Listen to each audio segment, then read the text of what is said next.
Thank you for joining me. And everybody, welcome the awesome, incredible, amazing Rebecca Nelson and her husband Durrell. Thank you. Can you Thank hear it? you. Thank you very I can much for hear having it. us. Huge applause. It's out there. I know it is. We just can't Right. hear Woo-hoo. We can it. hear it in our heads. All right. And I try not to keep look. I'm trying to get better because I'm the most unprofessional person. I'm very amateur at this. So I do have just a few questions we're going to go over. But the biggest thing I want everybody to know is to hear your story. And I think that's the most incredible thing that I like to do is let people know people's stories because they can be so inspiring. They can be so riveting and so everything. It's what movies are made of, as you know. Um, you That's both right. have Yeah. you Yeah. both have incredible directing, writing, producing, acting careers. Tell us just briefly, how did that start? How did your career start, and how did you meet? Well, Oh, it's gonna throw me in. yes. Okay, I'll do the down and Lead I it. do the down and dirty. I was a pre-med student, dropped out of college to go become an actor and a stuntman in New York City. That's how it all began. Don't try that at home. Yeah, I did go back and finish college and got a lot more college later, but that was sort of what I felt I was supposed to do and wanted to do, and went on my own dime and struggled, but God showed up and blessed me tremendously with quite a bit of work there, and then went to LA and spent 25 years in LA and Wow. met this beautiful woman there. Okay. Cool. Now, how did you And for start out, me, Rebecca? I always loved theater. My dad was very much into theater, and so that was just part of our family culture. And one day, my dad's like, "So what do you want to do when you grow up?" And I said, "That." And we were watching a commercial, and it was, I think, a Mountain Dew commercial or something. And they were riding on horseback, and they were doing rope swings into a river. And I'm like, "That's fascinating. That's awesome." And I knew that even at that point in time, I must have been 15, 16, that to get those shots, they still had to be riding horses and swinging on rope swings all day, and that just looked appealing to me. And sure enough, that's kind of how I started out. I started out doing car commercials in my local town, and then someone in my local town said, "You really should be doing this in New York City." And then before I knew it, I was in New York City, and by the grace of God, I booked a national commercial within the first 3 months of being there. And I say that's really by the grace of God. Just the when I look back on how God did these beautiful things, I was 22 at the time. And so the fact that he had me meet my manager at that point in time and book that commercial, become a member of SAG within 3 months is almost unheard of. And I worked pretty consistently in that realm, and then doing off-Broadway theater for 14 years. And then I went to LA and met this beautiful man, and the rest is history. That's cool. That And of is course, cool. film and TV began to happen more in LA. Wow. Yeah. That's well. You all live in Virginia or somewhere now. How do you Yes, we go do. from New York, California, LA, all that now to where you're at? It's got to be Part of calmer our area. kid's story. That's part of our Okay. kid's Yeah, story. that's Okay. part That's of the kind of whole journey with kids. Yeah. wow. Wow. Well, like I was going to say, my cover photo is just if I could put everything you ever done on there, you couldn't even see it. But I want to put a couple of Oh, the most recent things on there. Your Lifemark movie, the Texas Rain, the Unlikely Angel. Start off, tell me just a little bit about Texas Rain and Unlikely Angel, what they're about. How can we go see them? go ahead. I mean, you just do all the Okay, first ones. he said, how did it begin? Uh, oh man, well, it comes back to script. So all these are going to come back to story, even though Becky and I have written together and we've had projects that have not yet, that have won plenty of awards, but not yet been produced. You go where when somebody opens a door and says, hey, we want to bankroll this particular story, and Texas Rain, REIN, horse raining. It was about a prodigal daughter story with all these faith elements in it that Becky poured into it to show just a typical family struggles, and Right. especially I think I carry in my writing a lot of the father son stuff that you carry, I guess, is sort of the flaw that you go with throughout life sometimes, and you get healing and you work on that with the Lord, but then you go, well, wait a minute, how can we take what our skill sets are in making movies and turn that into a movie where we can show the prodigal daughter? And Becky just did a incredible job with that script, and Thank you, honey. and she We have a really wonderful way of working together because I'm, um, sunshine and roses in a lot of ways, and he is dark and edgy, and so the two of us together really create some pretty cool stuff. And you can see that in his molding and directing actors. And I feel like with story, it's really a lot about what with movies, it's a lot about what the story is. I mean, if it's not on the page, then it's not on the stage, so to speak. But also it's the casting and the directing that brings those words to life. And so I feel Right. like God has just allowed our marriage of, our not only our personal marriage and our love for our family and our lives, but also our marriage of work that we are blessed to be doing together too. that we just actually happen to love to do together. Yeah. Which is really, I hear a lot of couples say, "Oh, I can never work with my husband or my Right. wife or whatever." Yeah, It's like, same. wow, we actually thrive on that.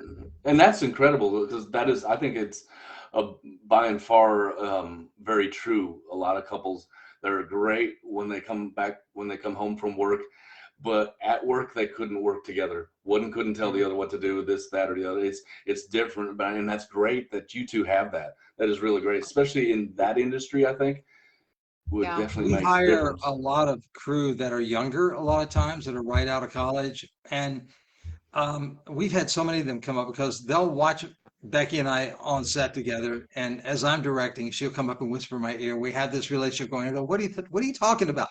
And then I go, yeah, that actually would be a better idea, to have that kind of situation. And we've had so many students come to us and say, we're thinking about getting married, or what does that look like when we get married? And what does it look like when I'm searching for my spouse? How do you guys have that kind of relationship? And the cool part is just like God. It is Right, by the number grace one. of God, and just pray for that, because I think if you can do your work together and just thrive in that, it's really a lot of fun, and your Yeah, kids get to see that.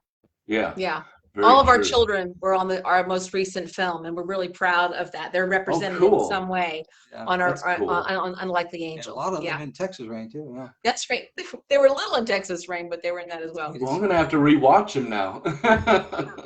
That's Yeah. cool. Now, the most recent that's in theaters, and I just looked today. The Lifemark is still in Murfreesboro, Tennessee, at one of Praise our God. two theaters. Yeah, I was like, oh, it's still there. Thank goodness. I didn't realize that you were in Murfreesboro. That's so cool. Yes. I got a dear friend from middle school that's living there. Alexander Lowell. If you're there, hi.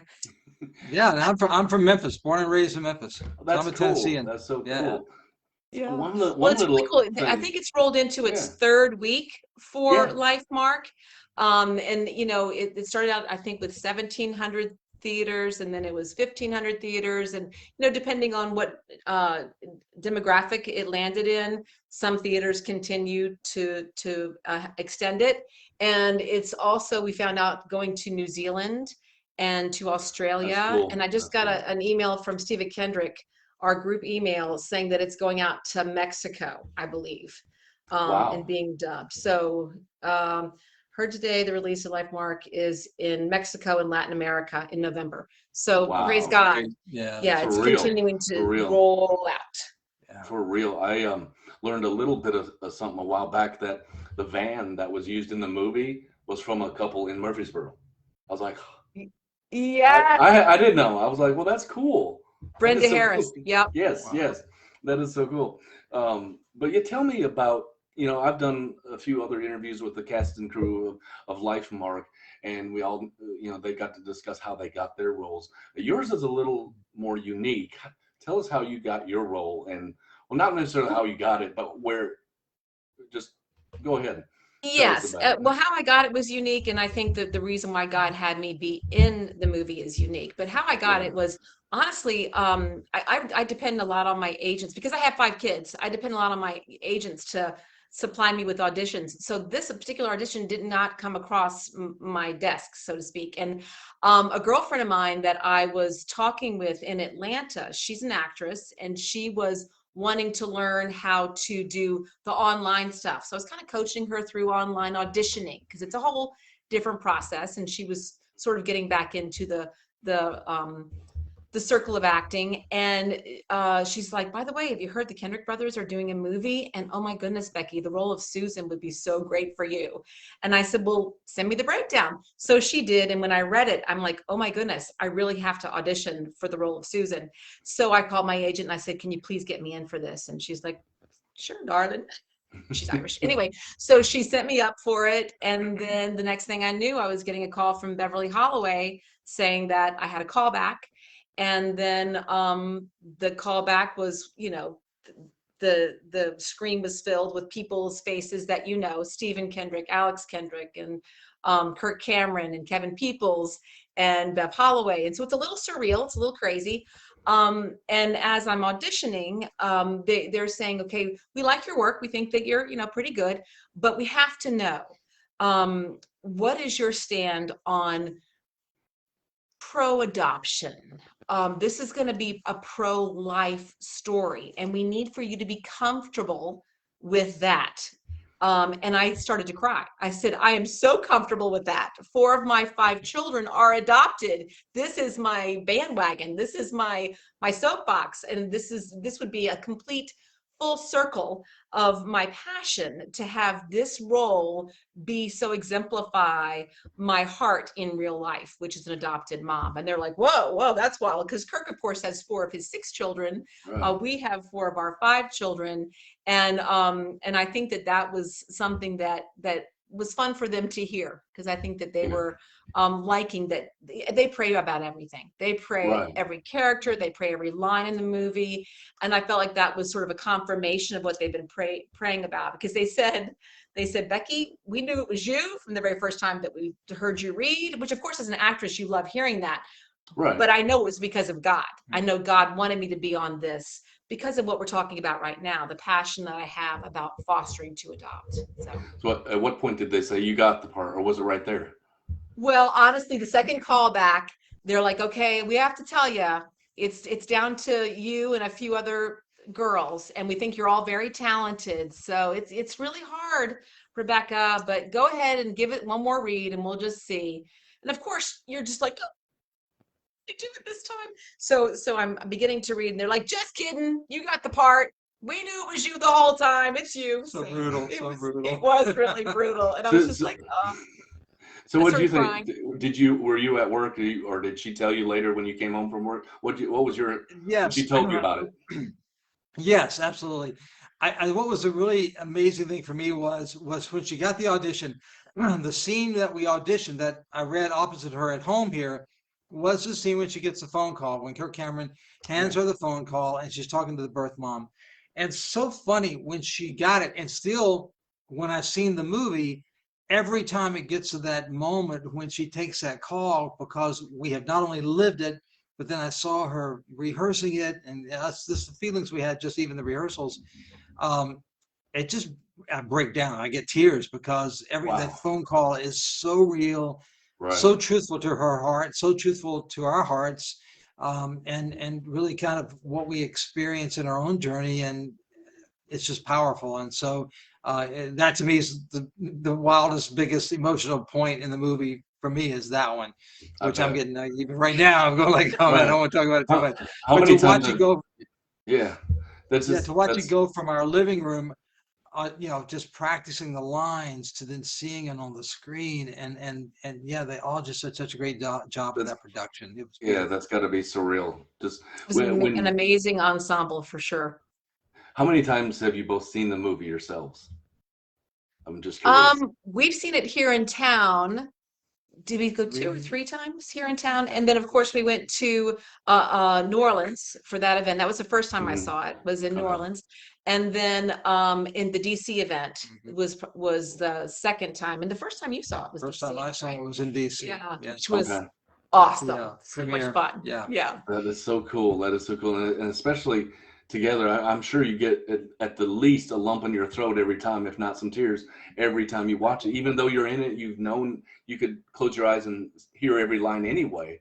You don't really cry at your own parts, but you cry at the other performances. Because you're really seeing those for the first time in many cases, so they all did a fabulous job with those very emotional poignant scenes. I do have one question here. I know it's kind of funny. I didn't write it down, but do you know how to bait your own hook personally?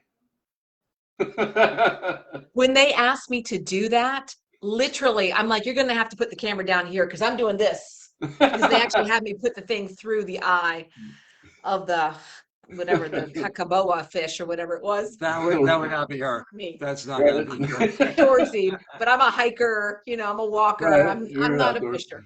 That's cool. Well, with that, tell us about your story then, your own personal foster story. How did it begin, and how did it go? Well, yeah, as you were asking before, the reason why we moved from Los Angeles back to Virginia is to be home with family when our kids began to be the age of 4, 5, 6, actually under 5. We had 4 under the age of 5. But we really have sort of 2 adoption stories, if you will. Okay. We Yeah. we have our sibling set, and then we have our little most recent one that we'll tell you about. But to start with our first adoption story, and it's just the Lord that has taken us on this journey. And really, anybody who has an adoption story, there's usually a sense of loss or a sense of anguish. Either they haven't been able to have their own children, or there's a loss when they're adopting a child. So there's always this sense of pain somewhere. So you really have to have your hands open wide for what the Lord is doing, because either you're ministering to someone's pain, or you're ministering to your own pain. In our case, we had our son Ben, who was almost 2, our birth son Ben, who was almost 2, and we thought that was easy. Let's do that again. And so we got pregnant again pretty quickly, and we lost that baby in a miscarriage. And then we got pregnant again, and we lost that baby in a miscarriage. And during that time, it was incredibly, as anyone who's lost a child through a miscarriage knows, incredibly emotional. And you're just thinking, did I do something wrong? What's wrong with our bodies? What's going on? All these questions. And during that time, the Lord gave me the name Adelaide. Adelaide. And I'm like, okay, that's interesting. And I shared that with Durrell, to which he thought, you're crazy.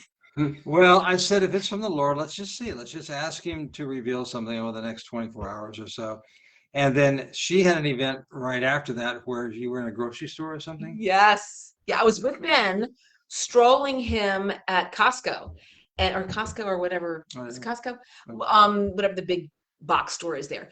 And this woman rolls by with this little curly haired girl, and she says, Adelaide, keep your hands in the cart. And I was just like, oh my goodness, there's the name Adelaide. And I came home and told him. And I'm very pragmatic. I'm going like, okay, it's like when you see a car, you decide you're going to buy a certain car, you see only that car. But like, no, in fact, I think I even said that to her. And so then there was one other thing that happened, but then we were driving down, we're going to a place in Santa Monica that we had not been. We were invited to some sort of to a party. Yeah. And we get to a point, hey, this is before cell phones, really. Well, not before cell phones, but they didn't have all this stuff on it, where you could actually see where you're going. You still had to pull out the Thomas guide. But anyway, we look up, and I'm going like, I'm not sure where we are. I'm not sure which way we should go. And I look up, and it's Adelaide Lane.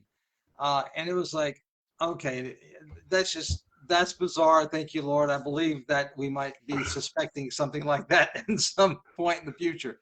So put that sort of on the back burner. Yeah. And then we were having dinner with some friends, and they were saying, have you thought about the foster care system? Because we were thinking about adoption at that point. We thought, obviously we're not going to be able to grow our family through another pregnancy, and the doctors had confirmed that. So I was beginning to Google Thailand and to see what it would take, and most of the places that we were thinking about, you'd have to leave your child and go to Thailand for a month and a half, and that didn't seem right for us. Yeah. And then doors just kept closing. So we were having dinner actually with the Jenkins. Dallas and Amanda Jenkins are good friends of ours, and we were having dinner at their house, and they said, have you thought about fostering to adopt? And we're like, is that a thing? You can do that? And they're like, yeah, it's a thing. In fact, a church friend of ours has this sort of 8-hour seminar, and he's having it this Saturday would you want to go? And we were like, okay, we'll dip our toe in the water. So we went to that 8-hour seminar for fostering. They scared us to death because everything that could possibly go wrong with fostering, they tell you. So we left that kind of going, we ain't doing that. That's not fun. I mean, we just didn't think it was Okay, hard. okay. She's saying we ain't doing that. I was the one saying, I'm not doing that. You were pretty much all. Well, I mean, the idea of the fear of it, you Yeah. know, and, Right. and really, he was kind of saying we can't go that direction. But then we get a call Wait, 2 days so later. hang on. So, but what happened was, see how this works? The idea of you fall in love with a kid and then suddenly your heart's broken, and then we wouldn't only be breaking our hearts, we'd break it our Right. little, how old was he, 3 He at that was time? almost 2, actually. He Okay. was So it's like I just guy. couldn't get around that, and I just It's kind of been for me too. The scariness of that. really, really yucky. And of course, I think it was Jenkins or somebody else who all said, "Don't you think God cares about, all the hearts involved in this scenario?" But the thing was, I just couldn't go there, and then I realized I had not prayed about it. I had really not taken the time to literally pray about it because I probably didn't want to hear the answer. And as soon as I prayed about it, God just gave me such peace, and it was so clear. And I remember we were on the 405 freeway, and I turned to Becky and I said, I, for some reason, have complete peace about this. So make the call now before I change my mind. Yeah, that's exactly what So- happened when we got the phone Yeah. call 4 days later. 4 days later, we got a phone call saying, come pick up this little boy. And then you did say no at that point in time. Somewhere in there, I don't know. Then he had to pray and on the 405 and call back and said, yeah, Becky, let's go get that baby. So we went and got Anthony. Oh, I shouldn't say his name out loud, should I? We're sharing all the names. But why not? We said Yep. Ben's name. So and Anthony was 18 months old and birth mom was 6 months pregnant. So whoever took Anthony was also taking the brand new baby in 6 months. So we Wow. were signing up Yeah. for 2. Yeah. And of course that's when I was And like, that was give me cool. the baby. That was cool. Yeah. Yeah, we were. So we had Ben and Anthony, and then we had Sabrina, and then a year later, birth mom got pregnant again, and we got Lily. So that was 4, 5, and under at that point in time. So our family grew pretty quickly. Yeah. It was time to leave LA. Yeah. Yeah. Before we go home, before you have to buy a bigger van or buy a van. Yeah, exactly. Yeah, which we had to once we moved to Virginia. Yeah. Yeah. Wow, that's just incredible. And that sounds more surreal and unique. I mean, that doesn't sound very common even within the foster system, does it? It is not that common. It is very unique. And I think that's been part of our story too, is it seemed very easy, I think, to a lot of people. And we were very encouraging because of the ease of it. But we noticed that with others that they would have a child for a month or 2, and then that child would get taken away. And then they'd have to go through 2 or 3 or 4 foster processes before they were actually able to adopt. And then it's Right. different state by state by state. I was just So I think that there have been quite a few changes, frankly, since we did that. That was 14 years ago when we had our Okay. adoption story. Okay. So there have been some progressions in most states. Virginia is probably not as efficient as maybe LA was. But it's still the availability of children that I don't think people know about. And yes, there Right. is that open hands thing that I mentioned to you before with fostering to adopt, but I think really any adoption that you do is sort of open-handed, whether you're going across the country or whether you're adopting through an attorney. It's still very much an act of trust. You have to open up your Mhm. heart to the Lord and say, all right, Lord, you know what's coming next. You know Right. what you have for me. And there, Durrell is so wonderful with paperwork and figuring things out. And I'm busy loving the children and doing diapers, and he's really good at progressing through the paperwork because there's that as well. So you have, Right. it's all these new experiences and new things you have to work through. But again, you hold your hands open and say, all right, Lord, what's next? Well, Wow. and then what was next was, Adeline? yeah, tell Oh, them. Well, well, leave them hanging. You got to tell them. well, I mentioned know. that there was 2. two adoption stories. I don't know how much time you Right. have, but No, go ahead. I want to hear. so about 3 years ago, I got a phone call, and I won't tell the relative, but it was a relative that called and said, "You guys really like children, right?" And we were like, "Yeah, we do." And we say, "Well, we have a loved one who is not able to take care of a baby that they just gave birth to, and the baby is in Mid-Coast, California, and we were now living in Virginia, and the baby's addicted to heroin. Would you be willing to adopt this baby?" And I said, "I don't think so. I think we're kind of done." And then in the back of my mind, the Lord pulled forward the name Adelaide. And I said, "Oh my goodness." I said, is this baby a girl?" And she said, "Yes." And I said, "Is it named Adelaide?" And she said, "You can name her whatever you want."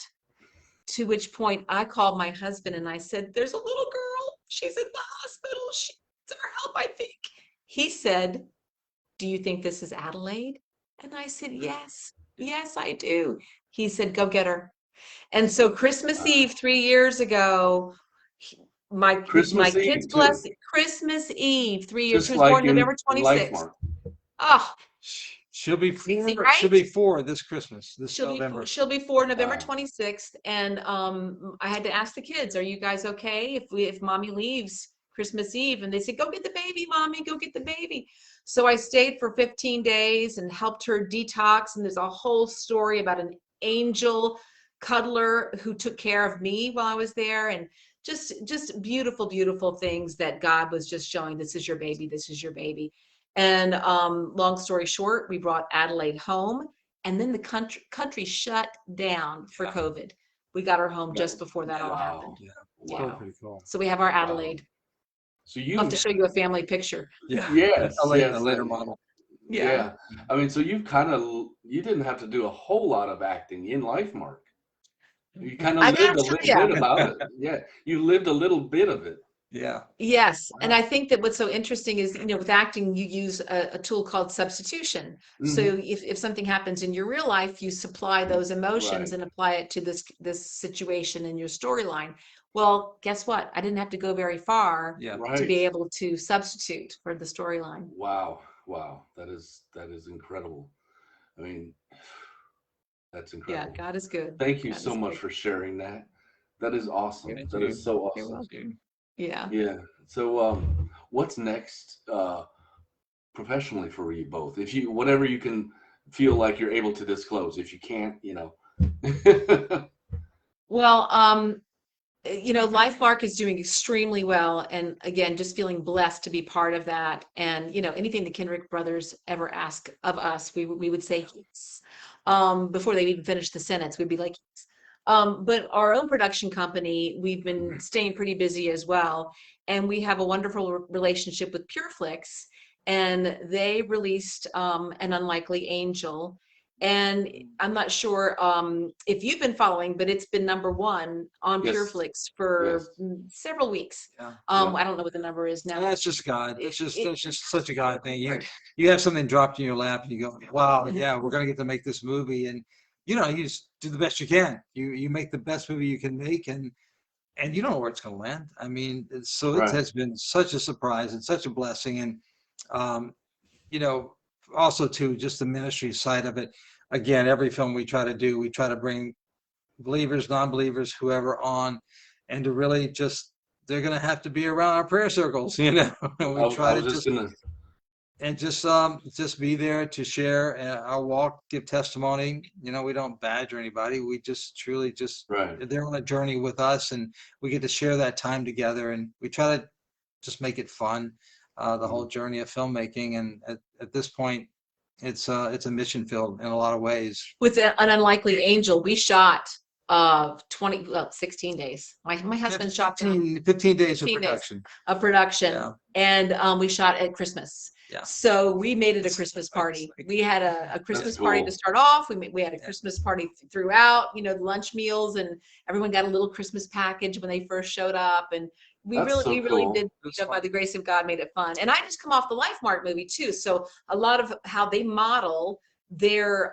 production team we modeled after, like, well, we prayed every day on the other one too, but having devotionals every morning, and also giving a little award for the team member that did a really good job that day, a blow pop award, a candy award. That's and cool. so every day we gave a blow pop award, just for morale, for it to stay fun. Because if it's not fun, why are we doing it? So Right. And I think that's important in any work environment, no matter what you're talking about.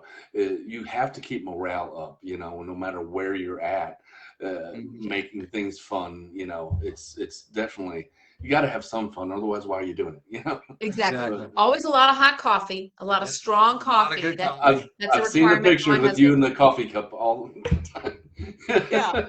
But to go back to your question, we've been so blessed because they've asked us, what do you got? What do you got? And so we've given them some scripts and they're moving through the process, but they've come back to us and said, we want to do An Unlikely Angel too. So we are working on that now. Cool. Yeah. Cool. Yeah. So we're very excited about that. We can't really tell you too many of the details about that because they're still in the mix. Yep. But That's cool. that looks like that might be next up for us in the spring. So, that's cool. That is awesome. So at least we all know what to pray for you for in the meantime. Awesome. That is so incredible. Yeah. You bet. And anytime, I mean, I know you all got to get going stuff, and I just wanted to let you know, thank you again for coming on. And if you need anything, anytime, if you're coming in the Nashville area, Murfreesboro area, holler at me. We'll go out for coffee. Love that. That'd be great. I like Nashville. That'd be good.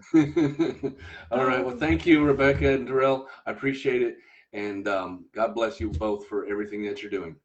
Thank you so much for having us. A lot of fun. See you later. You bet. Bye. Bye-bye.